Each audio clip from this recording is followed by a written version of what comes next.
Welcome in, ladies and gentlemen, to another edition of the Bengal Tiger podcast, coming at you on Monday with good news from Billy Embody and Shea Dixon, because LSU does have two new commitments that we have got to talk about, and we're going to talk about what's next for the Tigers in the class of 2024.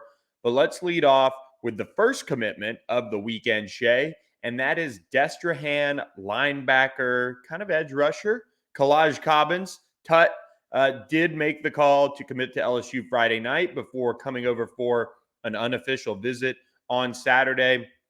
This is one of those guys that has been on the radar for quite some time in the state of Louisiana. He picked up a relatively early LSU offer and added some, big name offers from Michigan, Ole Miss, Texas, Alabama, Georgia. He really blew up last spring, especially, and now he's one of the, I would say, early commitments for LSU. I think this is huge to get the four-star linebacker on board this early in the process. There's a few reasons I love this. One, it's a Louisiana kid. I am big on taking Louisiana kids, evaling them. When they've got the offer sheet, he does. That shows that they are a legit prospect. Another reason, you always want to be in Destrehan. Destrehan is coming off a state title. In fact, he beat the other player we're about to talk about here in a state title game. But when you think back to all the Jeffersons and John Emery and Glenn Logan, and I could go up and down the list of guys that have come out of Destrehan that have been good to LSU, and you want to keep that pipeline flowing. Certainly in the greater New Orleans area, getting a kid out of Destrehan does that. As a prospect, Billy, he's really intriguing to me. I think we've got him listed at 6'2.5", 200 pounds. I'm not sure he even is 200 pounds. I mean, he might be pushing that. Obviously, he can get there. But a kid, as you said, who originally we had him ranked as an edge rusher. Now we've got him ranked as a linebacker. He's talked to us about having a relationship and being recruited by both Jamar Kane, who, has been recruiting the edge rushers all along. I know John Jancic has taken that job recently or taken over at outside linebacker. But he also mentions Matt House, who obviously is the D coordinator, but also coaches linebackers. We were talking before, we had his film on. He's got burst, Billy. Boy, he is explosive. But most of his high school stuff is a stand-up edge rusher, kind of playing that jack position.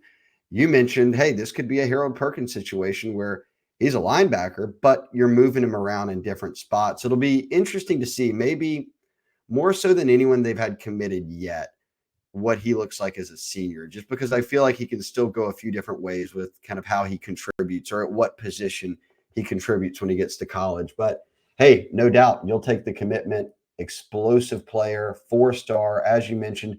Bama had him to campus multiple times. A lot of schools were recruiting him, and the On3 industry ranking has him as a top 20 linebacker. So you'll take that every day of the week. Number 6 player in Louisiana. Yeah, I was with Charles Power over the weekend at the Under Armour Orlando camp, and we'll talk more about that later this week as we recap that and Junior Day overall for LSU and just kind of what that weekend went and looked like. But we were chatting, and Kolaj Cobbins is one of the intriguing evaluations for us this cycle, kind of like Shea mentioned. Linebacker, edge, where does he fit, and how does his frame end up looking for a linebacker prospect, and what are his measurables and verified testing style numbers to kind of say, okay, we can see him making the move to linebacker and playing it at a very high level. We're all in agreement. Kolaj Cobbins is athletic. He's disruptive. He is productive for Destrehan, but it is going to be intriguing to see how he really makes that move to a full-time linebacker in the SEC, because he has spent the early part of his career really being an edge rusher. And I think this is where you thought, okay, maybe early in his career, he was going to grow just a little bit more and be a guy that could just be that jack for LSU in this class from the state of Louisiana. But it looks like now he's going to be that linebacker. I really like Kolaj Cobbins. I think he's physical. I think he's a player. And I think that's ultimately what matters most, is having that initial physicality and kind of dog in you to play linebacker in the SEC. And I think he checks that box very well. We're going to gather more information as the spring and summer unfolds. He is one of the most interesting guys in Louisiana for us to evaluate because he is going to end up playing linebacker. But I mean, for them to win this battle so early, and Kolaj told me, he said, there's just, no better time. I wanted to go ahead and start recruiting. He told me he's going to start recruiting Wardell Mack. That's the guy he wants to get. And we'll talk about what's next in the class of 2024 here later on. But he's one of those guys that loves LSU and is going to be a leader in this class in a big way. Yeah, you mentioned, and that's huge, right? Because you want Louisiana kids to get in the boat and start helping recruit. We know Colin Hurley is a guy, not Colin Simmons. I'm not keeping anything secret from anybody. Colin Hurley is a guy who's committed and is doing a good job as a quarterback of, right, like being a leader of the class. But you want those Louisiana kids because they help pop other Louisiana kids. So Kolaj knows all these guys. As you mentioned, Wardell Mack, who's one of the state's top players, is one of his buddies over at John Ehret, a guy he's now admitting or saying, hey, look, I'm targeting to get him in the fold. He's been a guy that's trended to LSU, but has been recruited by teams like Alabama. So knocking down this domino. Look, people want to talk all the time. When are you going to beat Bama for kids in Louisiana? Bama had offered Kolaj Cobbins. Bama had hosted Kolaj Cobbins multiple times. So they struck. And look, I can remember when Pete Golding went to Ole Miss, people said, watch out, Kolaj Cobbins to Ole Miss could be a thing now.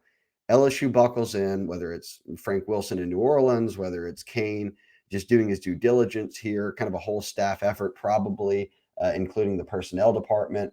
But again, I watched his film right before we came on. I love the Harold Perkins comp, not that he's Harold Perkins, just how he's used at Destrehan is how he's used right now. I mean, he'll play middle linebacker and he's spying the quarterback. He's coming off the edge, not often putting his hand in the dirt.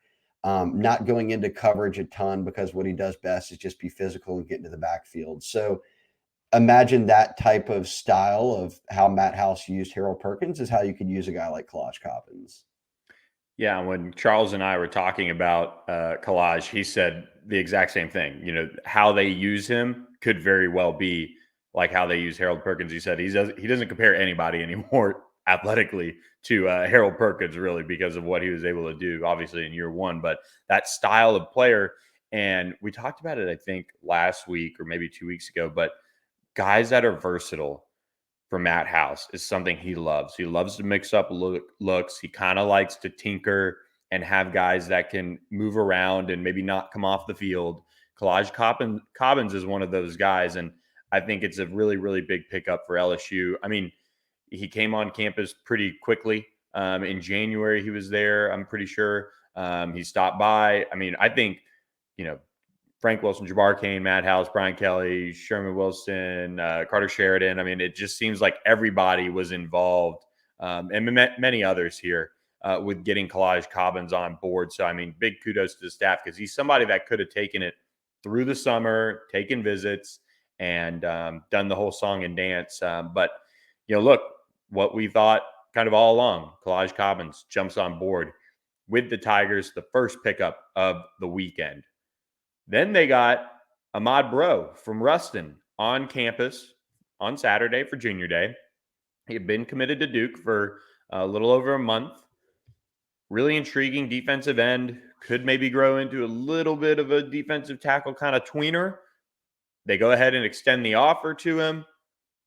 He ends up on Sunday. I'd caught up with him Saturday night, put in an On3 recruiting prediction machine pick. Then he goes ahead, and you caught this, as I'm hitting tweet on the story for, his visit recap, he decommits. And then, okay, the race is on. Like, when is this going to happen? When is he going to flip? He had told me he didn't have any other visits. The signs pointed to LSU. Sure enough, by Sunday evening, he had committed to the Tigers. Yeah, Billy's timing was terrible. I refreshed Twitter, and it's the kid decommitting, and then right above that, Billy's saying, "Great visit. Could it lead to a decommitment?" So, hey, we're on top of it, though. All right, Ahmad Breaux at Ruston. Ruston played Destrehan in the state title game. You're getting to really high classification Louisiana football. They are a really good team defensively. They were a really, really good team. He and Jadon Mayfield was an all-state linebacker for Ruston, but a lot of people up there said Ahmad Breaux was the real deal. And when you put on his film from the year, you saw it. And you mentioned versatility, and we talked about it with Cobbins. In a different way, Bro's got versatility because he can put his hand in the dirt and play a couple of different spots for you. And when you watch Rustin on film from this past season, he was playing on the inside, he was playing on the edge, and he is a disruptive pass rusher. He's physical. When he gets his hands on you, he can win more often than not. This was a guy who, about a month ago, when I had put together a list of 10 guys around the state that were starting to get a little buzz or that at least played well as high school juniors, he was on that list. And at the time, he'd only gotten a few offers. He wasn't even committed to Duke yet, but got the Duke offer, committed. What I loved about this, Billy, is LSU didn't wait till spring evaluations. They didn't wait till summer camp. They didn't wait till, let's see 3 games into your senior year. They trusted the full film. They got him on campus. Then they see him in person. You get his measurables. You get a feel for him as a kid, and you make the move.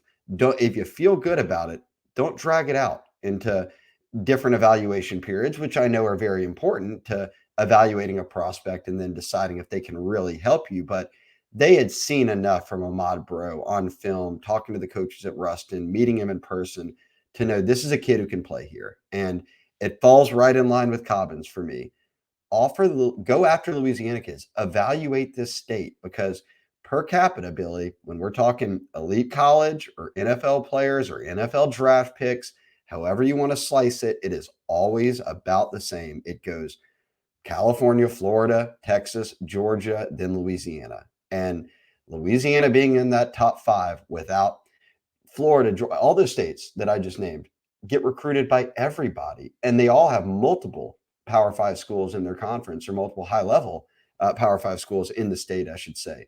Louisiana doesn't. And that's always been the allure of coaching at LSU. It's a reason I think that 3 different head coaches across 2 decades won a national championship here. I'm not knocking anyone's coaching, obviously. I'm just saying that if you do it right, you can set yourself up to where you're always having elite recruiting classes. You're always competitive. And if you're keeping Louisiana kids at home, you're doing it right. And I get far too often, we watch the NFL draft, let's say, fastest 240 times for receivers, Billy. Trey Palmer, who they had, and then he went somewhere else, and Darius Davis out of West Feliciana, who goes to TCU as a return man kind of hybrid skill player and tears it up and is as speedy and fast as it gets. Those athletes are all over the state, even on the defensive line. So I like this offer. So many people have been begging for them to stack up on defensive linemen. Well, here you go. And it falls in line with what we've been saying, Billy. The state is deeper than people realize. And it's always the case because early on it was, yeah, there's some defensive linemen. It's, Melvin Hills at LCA. There's Demarion Johnson over at Westgate. But out of nowhere, Dominic McKinley turns in a junior year that makes him a top 15 player in the country as a defensive lineman out of Acadiana. Over just a span of a couple of months, a guy like Ahmad Breaux can go from state champion to picking up a bunch of offers to committing, getting an offer and committing to LSU. And now all of a sudden you've got 2 defensive linemen that you weren't even talking about during the middle of the season. You were talking about other guys. So the state will continue to add more guys that they can look at, evaluate, get serious on. I think there'll be more offers that go out. We're going to wrap up the pod here talking about maybe who we think could be next. I'm going to keep the same kind of theme going with that answer, but I like this addition a lot because he doesn't have the highest ranking right now. I don't care about that because ultimately that'll flesh itself out and everyone gets accurately ranked by the end or at some point in the process. What I know is that LSU got him to campus and that whole staff felt good enough to say, let's offer this kid on the spot, try to get him flipped, try to get him committed. And they do it all in one weekend. It's not something that has to drag out over a number of months where he's going to other campuses and all that. It was just sort of done. And that's what you want to do when you're recruiting Louisiana guys.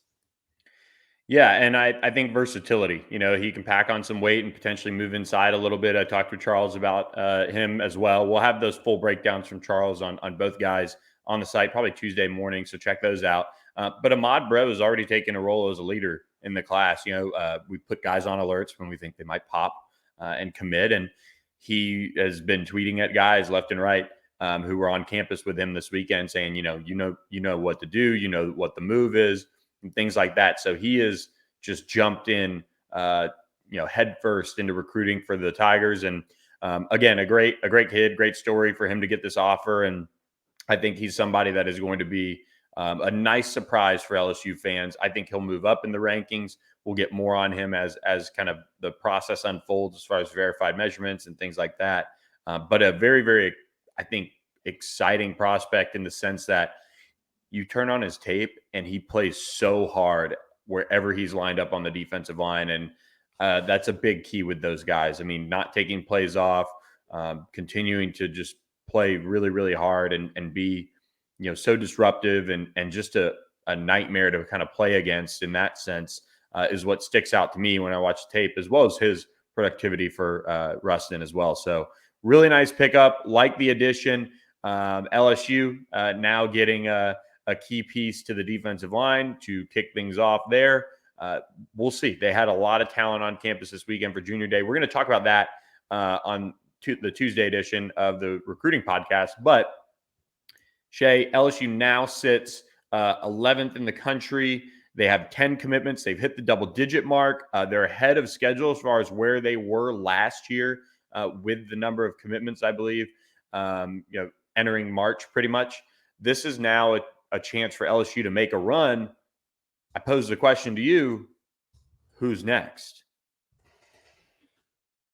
I mean, I said I would stick with my theme and what I like them doing right now. But I think that Joel Rogers is a guy out of West Feliciana that we could begin to watch because he was on campus this past weekend. We've written about him a number of times on the site. He had picked up, this is a kid who plays quarterback and safety at West Feliciana. They're recruiting him at safety. Kerry Cooks has been recruiting him for a long time now, through even before his junior year began. But they didn't offer until this past weekend, and he had picked up some big offers, and a lot of people had speculated on the board. Okay, did they offer him during eval? Like, did they go out to this France area, check him out in person, and make the? Do they want to wait to get him into camp? The reality was, you saw it all on film. He was a legitimate safety of the SEC level. He's got big time offers, so I think for them it was, again, much like a Ahmad Breaux. Get him to campus, see what he looks like, talk with him, see if you feel like he's a fit, and then offer. Don't wait, because the competition is only going to get more stiff. He's a local guy. You know, these local guys grow up around LSU enough to where they want that offer. They want to be able to say, I got offered by LSU. I've got a chance to play at LSU. And then at some point, I'm committed to LSU. All of that's huge. So I'll go Joel Rogers because I think that they need a number of safeties in this class, Billy. I think they'll go heavy on safety at the high school level, and they're really going to start pressing for him now that he's got an offer. I'm set to catch up with him a little bit more. We talked a little bit over the weekend. I want to kind of catch up with him on the phone to see what he says about the visit as a whole before I say, hey, look, I feel really good about him ending up at LSU or something like that. But this is what I wanted to see. I wanted to see them offer him on the Junior Day weekend. They did just that. Makes me feel like they are sort of right in sync with where they want to be in terms of recruiting guys, evaluating the state, and making moves at a point where it's not going to put you behind the eight ball. This move to Joel Rogers puts them right in the mix, if not at the top. Yeah, this answer is going to be tough. Obviously, I think Joel Rogers is somebody that LSU has a ton of momentum with now. I mean, they extend the offer. He enjoyed his visit. I mean, in my opinion, from what I've heard, that's an in-state guy. You've got to feel good about where things stand there.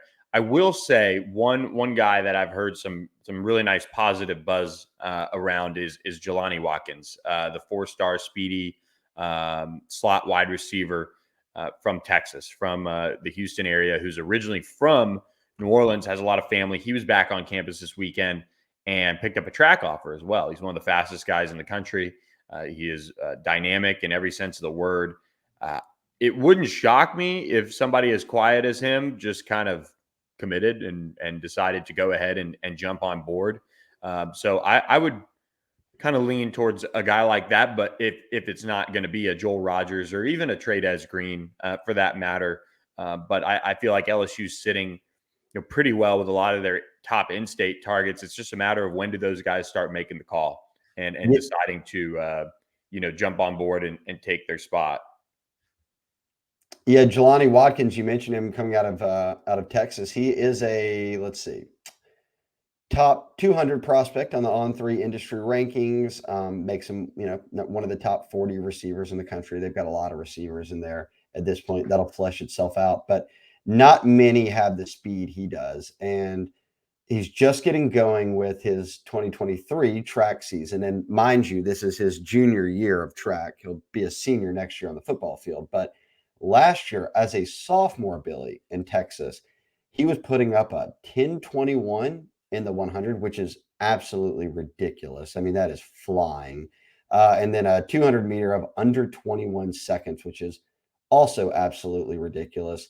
We'll see what kind of some of his track times this spring look like, if he can even match those or get better. But that's about as elite as it gets for a high school football player, a legitimate college prospect as a high school football player who also runs track. Now, remember, Billy, LSU offered him last April? I believe it was about mid-April they offered. Within the week, he was already on campus and visiting and did all that. Maintained contact with him throughout. He continued to get more offers. Right when the dead period, February was dead the entire month. Right when it ended, he's on LSU's campus again. And not only is he on LSU's campus for football, but the track team goes ahead and extends an offer as well, his first track offer. So I would have to think this puts LSU in a very good spot, considered the On3 RPM already had LSU as a team to beat. He is high on the football program, and he's a big track kid, and his one track offer is now to the football team he was highest on. I agree with you here that if there's a kid in Texas we're watching, that's got to be him, right? Yeah, absolutely. And also, I think, as technical difficulties with my camera roll in, which maybe signals we got to get off the pod at some point, but nobody wants to see my face, honestly. Zion Kearney is another guy out of Texas to watch. I think he had a really good visit as well. But I will say, I think Jelani Watkins is a guy you've got to circle. There is a lot of positive buzz around the time he had.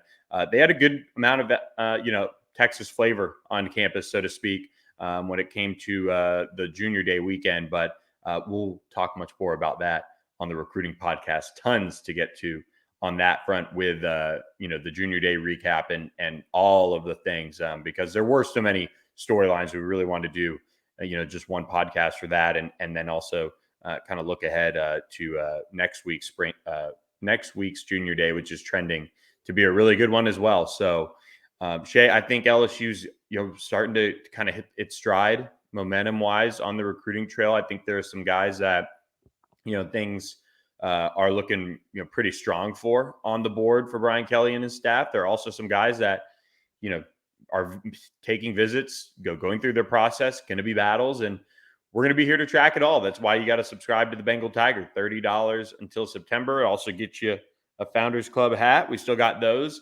Somebody messaged on the board that they hadn't gotten theirs. Well, you got to follow the instructions on the board. We bump them every now and again. Shoot us a message if you can't find them. But if you subscribe, we can get you a hat pretty quickly. So appreciate all you guys who have subscribed to the site. Seems double digits just every week, just jumping on board, as well as continuing to subscribe to the YouTube channel. Yeah, and we've got a lot of reactions already, a lot of interviews you've got up from the weekend. We've got tidbits on Bryce Underwood, who we'll talk about more tomorrow, is the number one quarterback in the 2025 class. And we'll add again to close out, Charles Power, National Director of Rankings and Scouting, caught up with Billy on Ahmad Breaux and Kolaj Cobbins. So we'll have those reactions. I've already got things set up with the Rustin staff to talk to them today on Monday. I'll get things set up with Destrehan to talk to them as well. So we'll get some coaches' corners. So we've got you covered from all angles on these two new commitments who Billy and I are both high on, obviously, as guys who are playing in that front seven on the defensive side. Yep. So that'll do it for this edition of the Bengal Tiger podcast. We appreciate you guys for watching, listening, however you follow the podcast. Appreciate all of you guys who have subscribed to our YouTube channel, as well as thebengaltiger.com. Jump on board, get On3 Plus access, $30 until September. Spring practice starts this week. Lots going on at LSU. So we will be here to track it all for you guys. Appreciate those of you who have watched, and we will catch you guys on Tuesday with another edition of the Bengal Tiger Recruiting Podcast.